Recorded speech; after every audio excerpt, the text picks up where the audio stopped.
It is not the lucky ones who die first, as the grisly tagline of "The Hills Have Eyes" promises, but rather beauty, one of two German shepherds.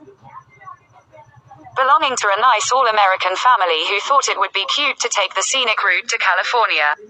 Needless to say, the eyes in these hills belong to a clan of angry mutant hillbillies.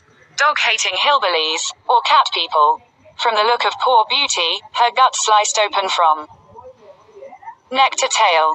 As for Beast, her companion, he sets his fangs to throat gnashing revenge, doing his part to put the gore back in allegory. Along a diabolical stretch of New Mexico desert, man, dog and subhuman alike will find themselves trapped, poor souls, in that most hellish of genres, the horror classic remake. Run for the hills, but keep your eyes open. Snobs may balk, purists will be appalled, but this new and exceedingly nasty version of Wes Craven's 1977 cult shocker is awfully good at what it does.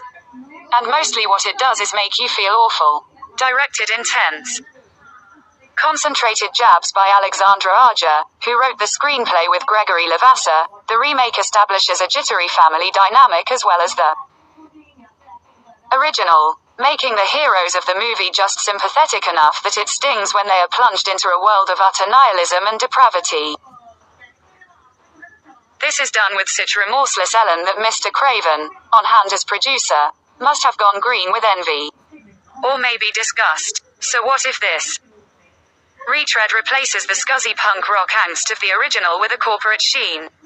The 1970s are long gone, and with them the relevant modes of 70s cinema. Every generation calls forth the fright films it needs, horror being the most cathartic and subconscious of genres.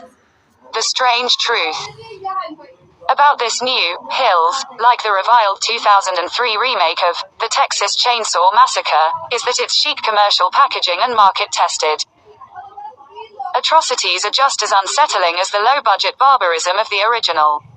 With torture gone mainstream, it's no surprise that brutality is back in the horror film, albeit with a stamp of approval from the Motion Picture Association and an unrated director's cut heading to the DVD shelves at Walmart, further complicating any knee-jerk reaction against this remake as a crass cashing in on someone else's talent, assuming those knees stop quaking long enough to jerk, is the issue of Mr. Arja's chops.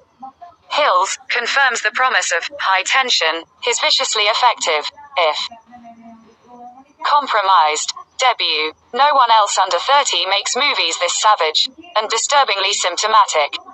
Nathan Lee, The Hills Have Eyes, is rated R. Under 17 requires accompanying parent or adult guardian.